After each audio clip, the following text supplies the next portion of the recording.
Hello welcome to iNews. This is Nidhi Bharadwaj. ఇప్పుడు current జనరేషన్లో ఇప్పుడు సొసైటీలో ఫ్రీడమ్ అనే నేమ్ని తీసుకుని లిమిట్స్ క్రాస్ చేసి బిహేవ్ చేయడం ఆర్ ఎక్స్ట్రీమ్ లెవెల్స్కి వెళ్ళడం అండ్ దాన్ని మనం ఎలా ఆపొచ్చు, ఎలాంటి ప్రివెంటివ్ మెజర్స్ తీసుకోవచ్చు, అలానే women empowerment and women safety ఇలాంటి ఇంపార్టెంట్ టాపిక్స్ అన్నిటి మీద కూడా డిస్కస్ చేయడానికి మనతో సోషల్ యాక్టివిస్ట్ రత్న గారు ఉన్నారు. హలో అండి, నమస్తే. హలో అండి, నమస్తే. బాగున్నాను.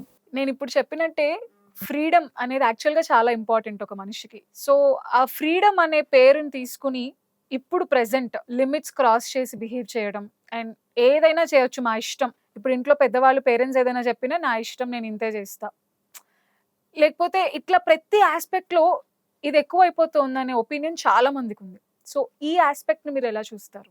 ఎవరి ఫ్రీడమ్ గురించి? అమ్మాయిల ఫ్రీడమ్ గురించి అండ్ అబ్బాయిల ఫ్రీడమ్ గురించి. ఒకప్పుడు థ్రెట్ అటు నుంచి ఇటు ఉండేది, ఇప్పుడు రివర్స్ లో అమ్మాయిలకి థ్రెట్, అంటే అమ్మాయిల నుంచి అబ్బాయిలకి థ్రెట్. సో దాన్ని చాలా మంది ఈ మధ్య కాలంలో particularly talking about women. So being a women నాకు ఇది చెప్పడానికి కూడా కొంచెం డిఫికల్ట్ గానే ఉంది. బట్ ప్రెసెంట్ సిచ్యువేషన్ బయట చూస్తే ఈక్వల్లీ ఉన్నాయి, లేదని చెప్పట్లేదు కానీ, బట్ ఒకప్పుడు లేదు, ఇప్పుడు విమెన్ నుండి స్టార్ట్ అయింది. So how do you see this thing? అట్లని నేను అనుకోవట్లేదండి. ఎందుకంటే కొన్ని విషయాలు ఇప్పుడు బాగా బయటకు వస్తున్నాయి, జరుగుతున్న విషయాలు. కొన్ని వాళ్ళు తీవ్రవాద ధోరణితో బిహేవ్ చేస్తున్నమాట వాస్తవం. రెండు కూడా కరెక్ట్ కాదు. విమెన్ వైపు సొసైటీ అలా ఉండడం కానీ కరెక్ట్ కాదు. విమెన్ ఇలాంటి యాక్షన్స్లోకి వెళ్ళడం కూడా కరెక్ట్ కాదు, నాట్ యాక్సెప్టబుల్. సో ఇది బేసికలీ అంటే ఇప్పుడు మేము యాక్టివిస్టులుగా గత 25 ఏళ్ల నుంచి విమెన్ రైట్స్ కోసము ఫైట్ చేస్తున్నాం. అంటే అర్థం ఏంటి, 25 ఏళ్ల నుంచి కాదు, అంతకుముందు నుంచి కూడా విమెన్ మీదనే ఎక్కువ నేరాల జాబితా ఎక్కువ ఉండేది. ఇప్పుడు విమెన్ ఇప్పుడు అక్కడక్కడ వాళ్ళు కూడా నేరధోరణితో బిహేవ్ చేస్తున్నారు. అంతకుముందు కూడా విమెన్లో నేరధోరణి ఉండేది, అత్త రూపంలోనో ఇంకొక రూపంలోనో. మనతోటి జీవించిన ఒక స్త్రీని, మనతోటే ఉన్న ఒక అమ్మాయిని అమాంతం కిరోసిన్ పోసి పెట్రోల్ పోసి తగలబెట్టే అంత ధోరణులు కూడా ఉండేవి. అంటే ఇది ఇలాంటి ఈ భావజాలము, ఇలాంటి ఈ యాక్టివిటీ ఒక వ్యక్తి నుంచో వ్యక్తిత్వం నుంచో రావట్లేదు, ఒక వ్యవస్థ నుంచి వస్తుంది. సో ఏదైతే విమెన్ డిస్క్రిమినేషన్ సొసైటీ ఉందో ఆ సొసైటీలో women has been treated as వల్నరబుల్గా ఉండింది. మేమేమైనా అనొచ్చు, మేమేమైనా చెయ్యొచ్చు, ఆమె ఏం చేసినా మేము కామెంట్ చేయొచ్చు లాంటివి ఉండేటివి. ఆ వ్యవస్థలో స్త్రీల మీద పురుషులు మాత్రమే అన్యాయాలు చేయలేదు, స్త్రీల మీద స్త్రీలు కూడా చేశారు.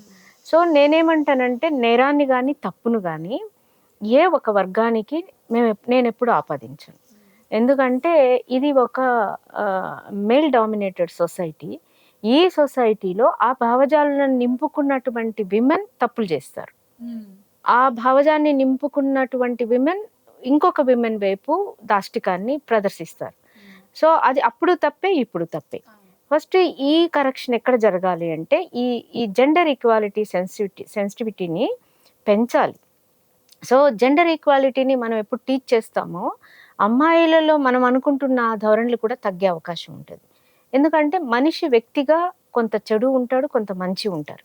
సో మంచి వాళ్ళు ఉంటారు, చెడు వాళ్ళు ఉంటారు. బట్ మంచి వాళ్ళే సొసైటీలో అధిక శాతం ఉంటారు, చెడ్డ పనులు చేసే వాళ్ళు ఎక్కువ ఉంటారు. ఈ చెడ్డ పనుల్ని ఒక విమెన్కే ఆపాదించాల్సిన అవసరం లేదు.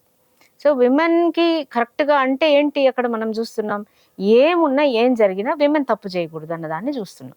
ఇప్పుడు కంపారిటివ్లీ నేరాలు 1000 కేసులు మెన్ మీద నమోదైతే ఒక 10 to 20 కేసెస్ విమెన్ మీద నమోదు అవుతూనే చాలా ఆడవాళ్ళు తప్పులు చేసేస్తున్నారు, నేరాలు చేసేస్తున్నారు అని అంటున్నాం. Even though I'm not encouraging the activity. So ఇప్పుడు అవి జరుగుతున్నాయి, బయటకు వస్తున్నాయి కాబట్టి ఆడవాళ్ళ ఈ ధోరణి పెరిగిందని మనం మాట్లాడుతున్నాం. మరి మగవాళ్ళ ఆ ధోరణి ఎందుకు తగ్గలేదు, అది కూడా మనం మాట్లాడాలి కదా. సో నా ఉద్దేశంలో ఏంటంటే విమెన్ ఇలాంటి ధోరణి పెంచుకున్నారని నేను అనట్లేదు.